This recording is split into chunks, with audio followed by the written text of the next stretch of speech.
Olá a todos! Gostaria de convidar a todos, amigos e irmãos, para juntos estar fazendo o estudo da revista Palavra e Vida da Convenção Batista Fluminense. E essa semana estaremos estudando a lição 7. Esse estudo tem como texto bíblico Romanos 3, 23, 24 e Romanos 6, 16 a 22. O título dessa lição, dessa semana, é O Preço do Resgate. Estaremos falando sobre resgate, né? E vamos orar, vamos agradecer a Deus por mais um estudo, né? Que assim o nosso bom Deus está nos permitindo.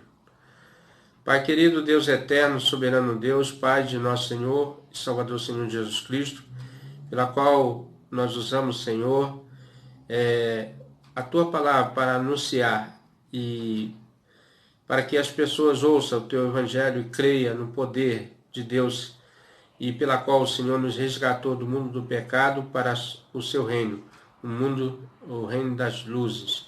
Ó Pai, muito obrigado, Senhor, por esse momento que o Senhor nos dá a oportunidade. Queremos anunciar o Teu Evangelho através desse meio de comunicação que é o vídeo do YouTube e que todas essas pessoas que vão ouvir o Teu Evangelho possam crer nas promessas que Cristo já fez a cada um de nós. Muito obrigado, Senhor, por tudo que o Senhor tem nos dado, em nome de Jesus. Antes de mais nada, meus irmãos, eu quero dizer que esse mês de maio é o mês da família e que a sua família possa ser grandemente abençoada, né? Nas igrejas batistas, nós, assim, damos ênfase nesse mês de maio, que é o mês da família, né? Irmãos, vamos para o estudo, né? Que é muito importante e que o nosso amado, a vida de Paulo, né? Na verdade, irmãos, essa revista foi escrita pelo pastor Isaltino, né? Isaltino Gomes Coelho Filho, já que partiu para o Senhor, mas deixou esse legado com esse estudo maravilhoso, né? E ele deixou esse estudo aqui para que nós cada dia se fortalecesse, né? E deu usar instruções aí a igrejas daquela época e ela vale até por nossos dias, né? Toda a base que nós temos, todo o ensinamento instruído pelo nosso amado apóstolo Paulo. Então diz assim, o preço do resgate é o título, né? Diz assim, podemos dizer de maneira bem simples. Aliás, irmão, antes de dar a introdução no estudo, vamos ler o texto, né? O texto de Romanos 3, 23 e 24. Porque todos pecaram e destituídos estão da glória de Deus. Vou falar novamente. Todos pecaram e destituídos estão da glória de Deus. 24. Sendo justificado gratuitamente pela sua graça, pela redenção que há em Cristo Jesus. Sendo justificado gratuitamente pela sua graça, pela redenção que há em Cristo Jesus. Também Romanos 6,16, que diz assim, 16, não sabeis vós que a quem vós apresentardes para serdes, para lhe obedecer, sois servos daquele a quem obedeceis, ou do pecado para a morte, ou da obediência para a justiça? Mas graças a Deus que, tendo sido servos do pecado, obedeceis de coração a forma de doutrina e que fostes entregues, e libertado do pecado, fostes feitos servos da justiça. Falo como a homem, pela fraqueza da vossa carne, pois que assim como apresentaste os vossos membros para servirdes à imundícia, a maldade para a maldade, assim apresentai agora os vossos membros para servirem à justiça, para a santificação. Porque quando eres servos do pecado, estáveis livres da justiça. E que fruto tineis então das coisas de que agora vos envergonhais? Porque o fim delas é a morte. Mas agora libertados do pecado, feitos servos de Deus, tendes o vosso fruto para a santificação, e por fim a vida eterna. Porque o salário do pecado é a morte, mas o dom gratuito é a vida eterna por Cristo Jesus, nosso Senhor, né? Então, diz assim, podemos dizer de maneira que bem simples, redenção significa livrar alguém por meio do pagamento de um preço, né? Então, a redenção, ela nada mais é do que alguém pagar pelo preço de alguém. Era assim que os prisioneiros de guerra podiam ser libertados. Pagava-se um valor chamado de resgate. Entre os gregos e romanos, um escravo podia ser libertado pagando-se um valor no santuário de uma pseudo-divindade pagã. Aqui, irmãos, está falando que já naquelas épocas as pessoas adoravam outros deuses, né?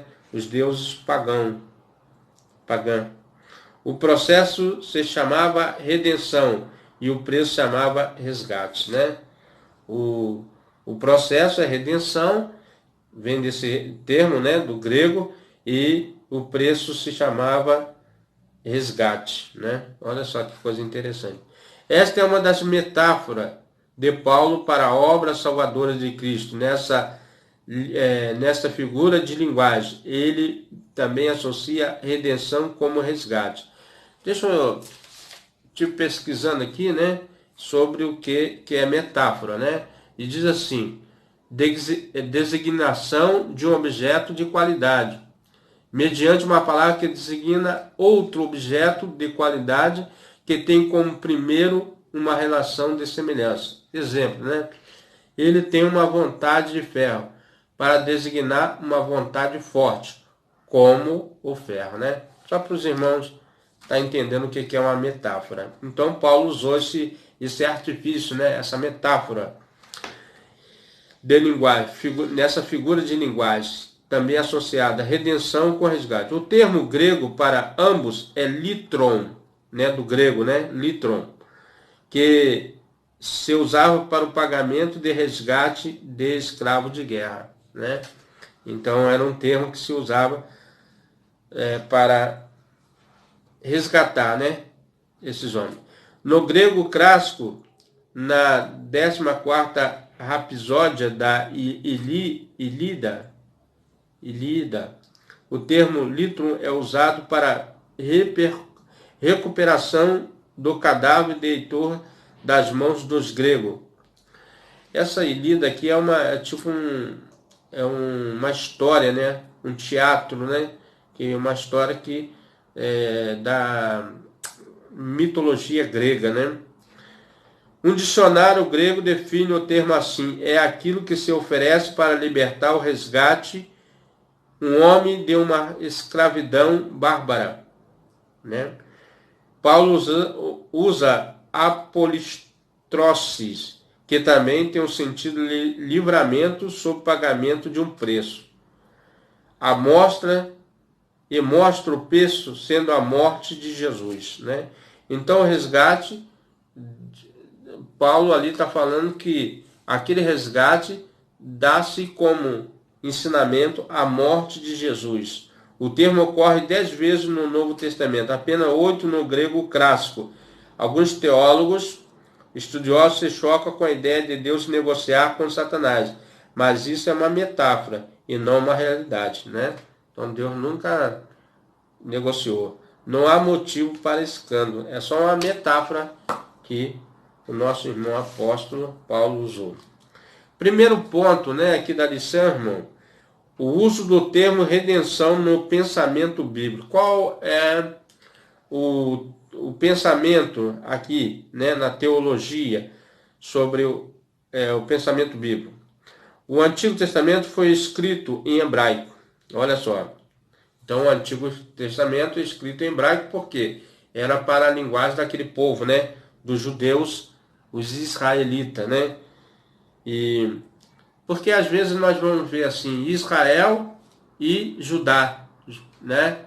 Porque o reino foi dividido entre Israel e Judá, porque as 10 tribos se rebelaram e só ficou a tribo de Judá e de Benjamim. Isso é importante a gente entender, porque muitas vezes a gente vai ver Judá e Israel. Mas aqui, mais tarde, quando foi traduzido para o grego, chamou-se a Septuaginta, né? E aqui, irmão, é uma tradução da Bíblia, né? A Septuaginta. Esta tradução conhecida também pela sigla LXX, né? Influenciou muito o pensamento dos escritores do Novo Testamento. Eles foram pregar a judeus fora da Palestina. Aliás, irmão, aquelas terras que foram designadas como terra das Palestinas, né? Na verdade, a Palestina ela era as terras ali dos filisteus, né? Muitos desses ignoravam o aramaico e o hebraico e falava o grego, que era a língua universal, né? Hoje nós temos a língua universal, que é o inglês, né? O inglês é a língua universal, fala quase todas as nações. Mas naquela época se falava o grego ou o latim, né? E o latim ficou muito tempo aí, né? Usando na história. Até hoje algumas coisas que são escritas na ciência é escrita em latim, né? E a gente vai ver. O latim é muito importante, e o grego. Aramaico e hebraico. Por que eles usavam ali naquele termo ali do Antigo Testamento? Porque era a língua local. Ou o aramaico, que era mais arcaico ainda, mais antigo, e o hebraico, né? Dos povos hebreus. Como o inglês hoje. Então, essa Septuaginta, ela tirou do hebraico para o grego, né? E ela vem falando aqui, né? Era a língua universal, o grego ali naquela época. Como o inglês hoje. Os pregadores do Novo Testamento escreveram em grego. O Novo Testamento escreveram em grego. E se valendo da Septuaginta, a primeira vez que a expressão ocorre. E em Êxodo 13:13. Né? E os primogênitos, desde a saída do Egito, pertenciam a Iavé. Iavé aqui é o nome de Deus, todo mundo sabe, né? E a ideia ocorre em Êxodo 4:22. Vamos lá, vamos tomar um tempinho aqui, vamos passear aqui um pouquinho na Bíblia, né, irmão? Tá? Êxodo, né? Vamos aqui rapidinho. Êxodo 13:3, primeiramente, que eu já peguei aqui. Porém, tudo que é abrir amado da jumenta resgatarás como cordeiro. E se não resgatarem, cortar-lhe-ás a cabeça, mas todo primogênito do homem entre os seus filhos resgatarás. Então, esse termo resgate, né, irmão, já vem ali da lei, né? E Paulo usou esses textos, né, ou esse conhecimento. E em Êxodo também, fala também, Êxodo 4, né? Aqui rapidinho, Êxodo 4:22, que diz assim: então dirás a Faraó, assim diz o Senhor, Israel é meu filho, meu primogênito, né? Porque Deus estava resgatando Israel do Egito. E a ordem é que os primogênitos seriam resgatados, como nós vimos aqui em Êxodo 13:3, né? Que ele fala aqui no final assim,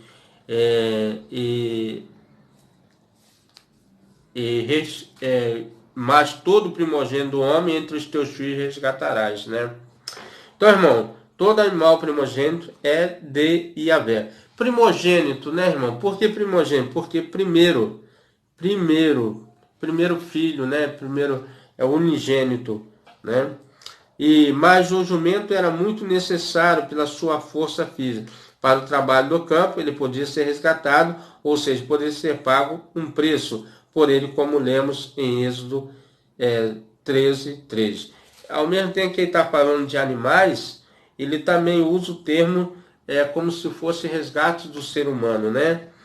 Nessa primeira ocorrência bíblica, a ideia é de dar algo em troca de algo, né?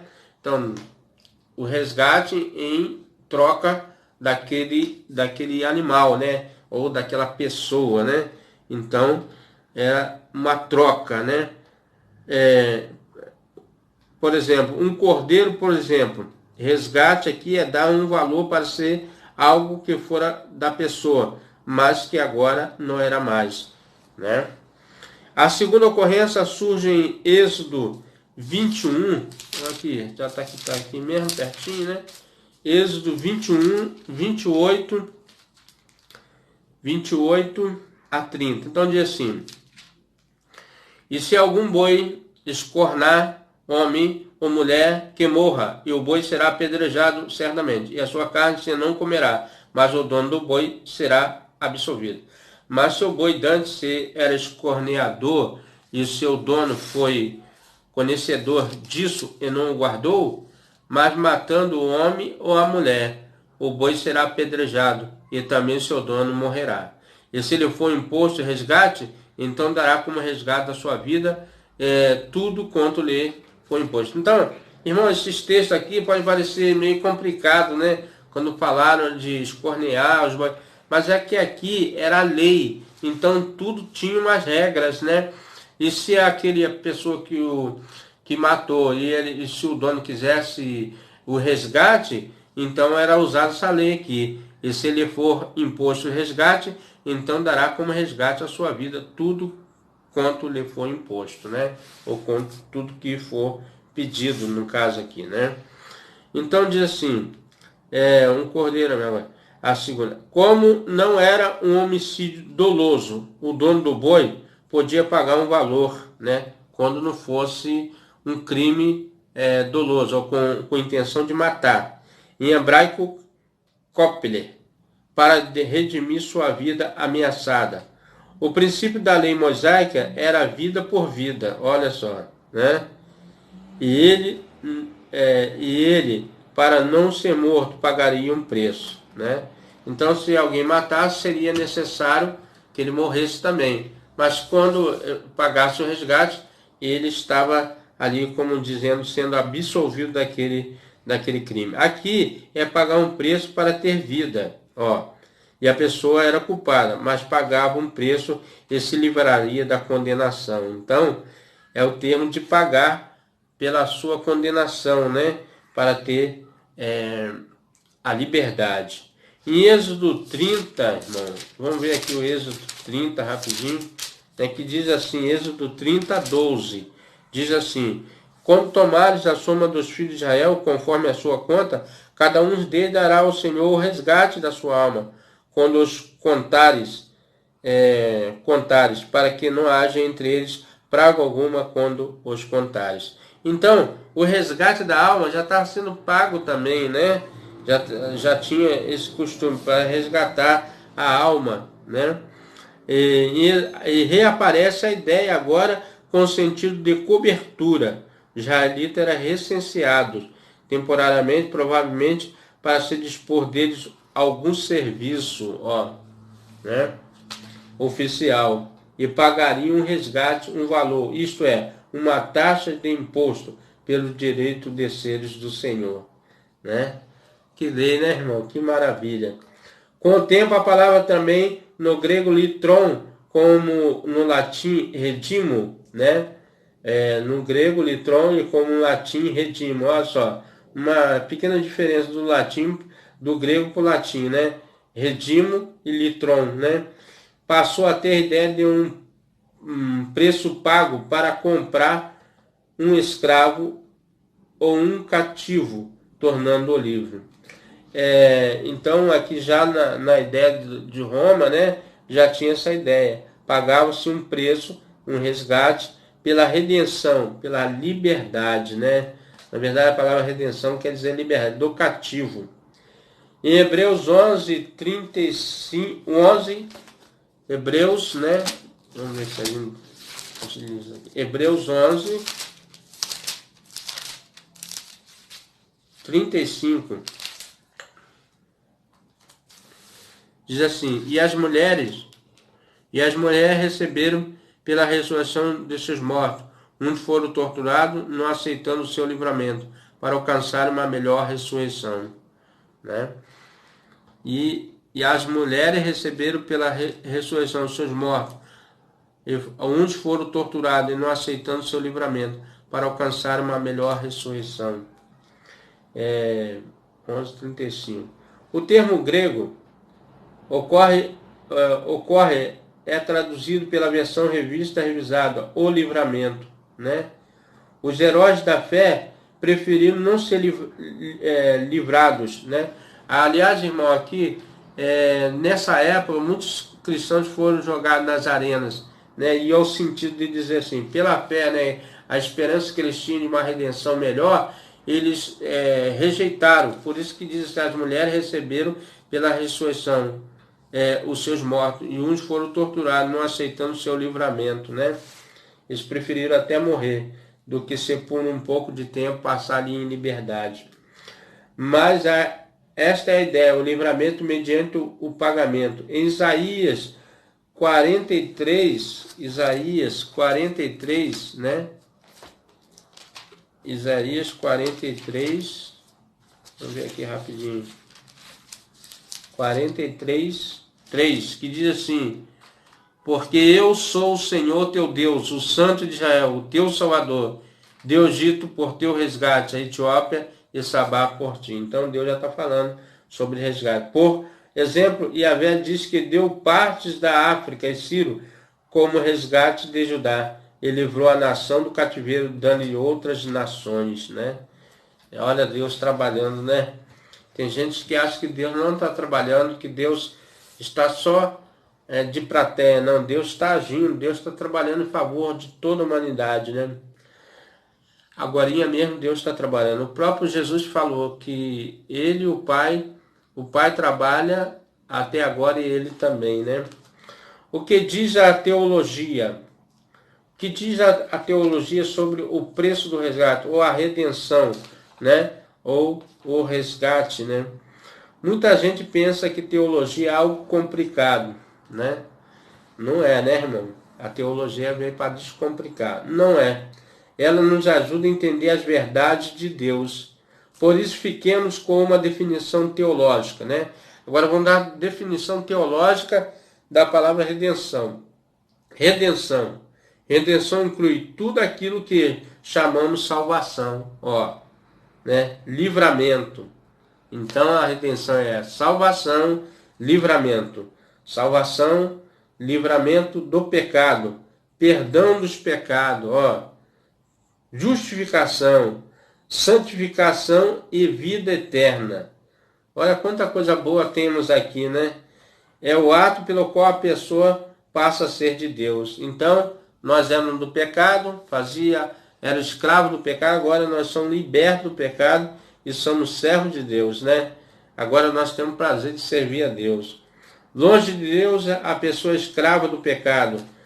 Em João, né? João 8. João 8:34, 35, diz assim: respondeu Jesus, em verdade vos digo que todo aquele que comete pecado é servo do pecado, ou escravo do pecado, né? Ora, o servo não fica para sempre em casa, o filho fica para sempre. Então, nós sendo filhos, nós vamos sempre estar com o nosso bom Deus, né? Ele encontra, porque já não somos mais servos, né? E ele encontra a sua liberdade em Cristo. João 8:36. Se, pois, o Filho vos libertar, verdadeiramente sereis livres, né? Olha só, hoje nós usamos, aí tem um versículo que é muito usado, né? E conhecereis a verdade vos libertar. Mas quem liberta mesmo é o Filho. E ele diz, se, pois, o Filho vos libertar, verdadeiramente sereis livres, né? Não basta conhecer a verdade, tem que ser livre, né? Livre, tem que ser liberto, né? João 8, a libertada para não mais ser escravo de ninguém. Em Gálatas, irmãos, em 5:1 diz exatamente isso aí. Em Gálatas 5:1, que diz assim: estáis, pois, firme na liberdade com que Cristo nos libertou, e não torneis a meter-vos debaixo do jugo da servidão. Então, uma vez que estivermos livres do pecado, não vamos tornar mais sobre esse jugo do pecado. É livre, né? Tornemos livre. Então, nós já falamos aqui, irmãos, o primeiro ponto, né? O uso do termo da redenção no pensamento bíblico. Falamos o que diz a teologia e agora vamos falar Cristo o Redentor, né? Cristo o Redentor. Dos muitos títulos de Cristo, este sem dúvida é um dos mais preciosos para o fiel, para nós, né? Para o crente, para os salvos, né? O Novo Testamento mostra como sendo o Redentor, né? Vejamos seu ensino. Em Cristo temos a redenção dos nossos pecados, não sendo mais nós escravos dele. Isso está em Romanos, né? Que foi aquele que nós lemos, Romanos 23, 24. E veja também, o propósito, a propósito, Romanos 6, né? Romanos 6, está 16, né? Romanos 6, 16, 22. Não sabe. Aí qual o propósito, né? O propósito é para que nós possamos ser libertos do pecado, na verdade. Nós já lemos esse versículo aqui, né? Que é 16 a 22, né? 16 a 22. E antes de sermos comprados por Cristo, nós nos oferecemos ao pecado. Quer dizer, antes que Cristo nos comprasse, nós sempre estávamos oferecendo ao pecado com nossas práticas, para fazer sua vontade. Qual é a vontade? A vontade da carne, né? A vontade do pecado. Éramos seus servos, quer dizer, seus escravos do pecado, para fazer vontade. Em Romanos 7, 14, ele vai dizer aqui assim, ó, porque bem sabemos que a lei é espiritual, mas eu sou carnal, ó. Então, quer dizer, a lei é espiritual, mas eu sou carne, né? Vencido sobre o pecado, né? Então, agora em Cristo, libertados, nos tornando livres do pecado, porque agora somos um ser espiritual em Cristo. Podemos não obedecer a Ele, desejamos nos apresentar a Deus para fazer sua vontade, né? Romanos 12, né? Romanos 12, vamos ver aqui, Romanos 12, 1, 2. Rogo-vos, irmãos, pela compaixão de Deus, que apresentei o vosso corpo em sacrifício vivo, santo e agradável a Deus, que é o vosso culto racional. E não vos conformei com este mundo, mas transformai pela renovação do vosso entendimento, para que experimentei qual seja a boa, agradável e perfeita vontade de Deus. Então agora nós vamos apresentar a Deus para aprender com Ele a boa e agradável e perfeita vontade para com Deus, né? E o crente de conversão autêntica deseja fazer a vontade do Senhor. Em Atos, né? Lá em Atos 22 diz assim, quer ver? Atos de 8 a 10. É isso mesmo? Atos de 8 a 10. E eu respondi, Paulo falando, né? E eu respondi, quem és, Senhor? E ele disse-me, eu sou Jesus, o Nazareno, a quem tu persegue. E os que estavam comigo viram em verdade a luz, e atemorizaram muito, mas não ouviram a voz daquele que falava comigo. Então disse eu, Senhor, que farei? E o Senhor me disse, levanta, vai a Damasco, ali se te dirá tudo o que te é ordenado fazer. Então Paulo foi e obedeceu, né? Já estava designado ali, e ele se apresentou. Depois Ananias foi ao encontro dele, né? Para o consagrar, na verdade, né? Então diz assim, a submissão do pecado é escravizante, mas a submissão de Deus é voluntária e enche a nossa vida desse significado. Agora sim, Paulo, com prazer, né? Ele se apresentar voluntariamente. Nós não somos mais escravos do pecado. Romanos 6, né? Romanos 6, 17, que diz assim, mas a graça, quer dizer, a bondade de Deus, né? Mas a graça de Deus, que tendo sido servos do pecado, obedeceste de coração a forma de doutrina que fostes entregues.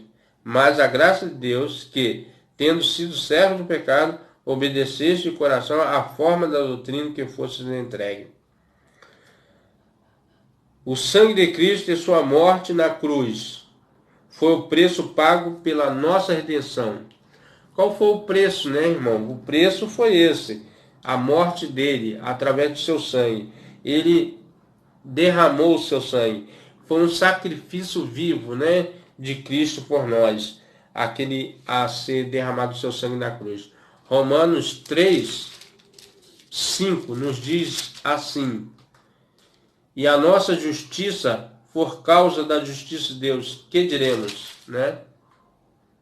Porventura será Deus injusto, trazendo ira sobre nós? Falo como homem, né? É uma pergunta aqui que ele está fazendo, né?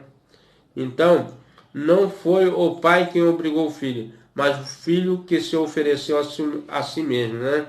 Não teve obrigação do filho, mas o filho a si mesmo se ofereceu seu sangue como preço para nos libertar, e quando libertou, nos deu o presente ao Pai. Quer dizer, ele já entregou nós para o nosso Pai, né? Apocalipse 5, 9, 10. O Filho não foi um curandeiro, nem um pregador de alta ajuda, nem sequer um revolucionário social, mas alguém que cedeu como resgate.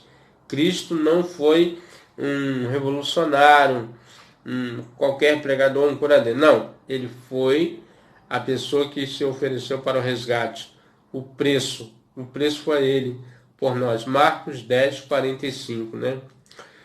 E ao nos comprar, ele acabou com a nossa condição de escravo e nos tornou participantes da sua natureza, a de filho, né? Agora, irmãos, nós somos herdeiros, né? E co-herdeiros de Cristo, né? Porque Cristo, o nosso Pai nos adotou e agora ele nos chama de filhos, né? Vamos ver aqui 2 Pedro, segunda carta de Pedro 1:4, né? Então, assim, 2 Pedro 1:4. Aqui, pelas quais ele nos tem dado grandíssimas e preciosas promessas, para que por elas fiqueis participantes da natureza divina, havendo escapado da corrupção, que pela concupiscência há no mundo. E através de Cristo nós temos a natureza divina agora, porque somos filhos também de Deus e passamos a herdar juntamente com Cristo. E ele nos tornou seus irmãos, na linguagem do autor de Hebreus, pois passamos a ser filho do Pai. Hebreus 2, 11, 12. E tínhamos a natureza de Adão. Qual foi a natureza de Adão? Queda, né? E passamos a ter a natureza de Cristo. Cristo ressurreto, né? Todas essas coisas. Nossa redenção nos faz participante também da ressurreição e da ascensão, da glorificação de Cristo. Romanos 4, né? Vamos voltar aqui em Romanos, irmão. Vamos voltar aqui. É bom citar os versículos, porque a gente fica, os irmãos também ficam participantes aqui, né? Romanos 4, 25. O qual por nossos pecados foi entregue e ressuscitou para a nossa justificação. Então ele ressuscitou e nós somos justificados através dele. E Romanos 8, 29 e 30. Romanos 29 e 30, né? Que diz assim: porque o que Deus conheceu também nos predestinou para ser conformes à imagem do seu Filho, a fim de que ele seja o primogênito dentre muitos irmãos. Primeiro, né? E os que predestinou a estes também chamou, e os que chamou a estes também justificou, e os que justificou a estes também glorificou, né? Na verdade, nós nos últimos dias vamos ser glorificados. Isso significa que temos vida na vida de Cristo. E porque ele ressuscitou, seremos também ressuscitados. Isso está em 1 Coríntios 15, 20 e 22, né? Depois os irmãos podem ler. E como ele foi glorificado, nós também seremos. Quer dizer, ainda não somos glorificados, mas quando nós partimos desse mundo, ou Cristo vier buscar a sua igreja, nós seremos glorificados juntamente com ele, né? Está aqui em 1 João 3:2, que diz assim: mas amado, agora somos filhos de Deus. Ainda não é manifesto o que havemos de ser, mas sabemos que quando se manifestar, seremos semelhantes a Ele, porque assim como é, o veremos, né? Que bênção, né, irmão? Que promessa.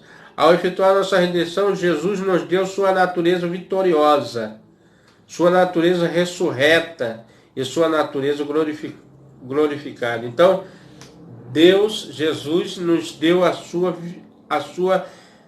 sua redenção, nos deu a vitória, a natureza ressurreta, né? Ressurreição e a glorificação. Essas duas últimas nós receberemos no tempo apropriado. Isto tudo porque somos tirados do domínio do pecado e passamos a ser propriedade do Pai, né?